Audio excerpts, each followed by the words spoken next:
ঠিক আছে, আর কোনো প্রশ্ন আছে কিনা? প্রথম দিন কি খাবে স্যার? ধরেন আজকে অপারেশন করে বাসায় নিয়ে গেলাম। আপনাদের মধ্যে একজন প্রশ্ন করলেন যে যাদের পিত্তথলির সার্জারি করা হলো, অপারেশনের পরপরই সে কি খাবে, বা প্রথম দিন কি খাবে, বা প্রথম 7 দিন, বা অপারেশনের পরবর্তীতে তার খাবারের নিয়মটা কি হবে?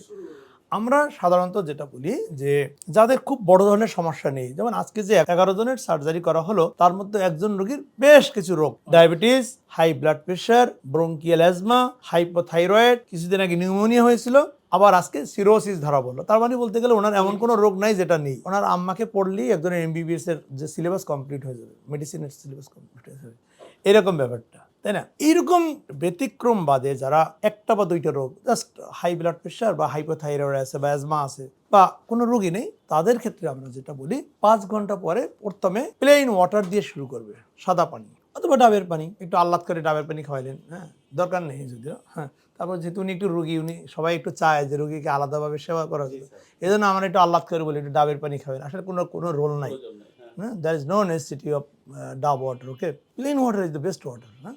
সাদা পানি খাবে, ঠিক আছে? কি খাবে? সাদা পানি। অনেকের ক্ষেত্রে হতে পারে যে সাদা পানি খাওয়ার পরেই একটু বমি বমি ভাব হয়েছে, খুবই কম ক্ষেত্রে পাওয়া যাবে এটা।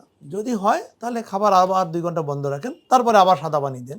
আর যাদের এই বমি বমি ভাবটা হলো না, কোনো সমস্যা নেই, সাদা পানি খাওয়ার 1 ঘন্টা পরে তাকে জাউ দেন, জাউ, সেমাই, সুজি, অথবা স্যুপ, এগুলো দেন। সেটাও যখন সে টলারেট করতে পারবে, কোনো সমস্যা হলো না, পেটে ব্যথা হলো না, বমি হলো না, 6 ঘন্টা পরে তাকে স্বাভাবিক খাবার দেন, অর্থাৎ আগের দিনে যে খাবারটা খেত। তবে যেটা বলছিলাম যে অপারেশনের পরের প্রথম 7 দিন খাসির মাংস, গরুর মাংস, পোলাও, কোরমা, বিরিয়ানি, তেহেরি, ডিমের কুসুম এগুলো দিবেন না। দিলে যে কোনো ক্ষতি তাও না। আমার কাছে অনেক রোগী আসে যে স্যার অপারেশনের প্রথম দিকেই গরু খাওয়া শুরু করছে, এটা আমরা প্রায় পেয়ে থাকি, বাট এটাকে আমরা দেখছি খুব সমস্যা করে না। তারপরেও আমরা কমনলি জেনারেলি এটা বলে থাকি যে এই খাবারগুলো দিবেন না, এই সময়টা কম ঝাল মশলা দিয়ে মাছ, মুরগি, শাক সবজি খাবে, বেশি করে পানি খাবে, যে মেডিসিনগুলো দেওয়া থাকে, এবং উনি বিগত দিনে যত রোগ ওনার ছিল সেই রোগের যে সকল ঔষধ খেত, অনেক ক্ষেত্রে ডায়াবেটিস আছে, high blood pressure, asthma, stroke রোগের কারণে বিভিন্ন মেডিসিন সে বিগত দিনে খেত, সেগুলো শুরু করবে।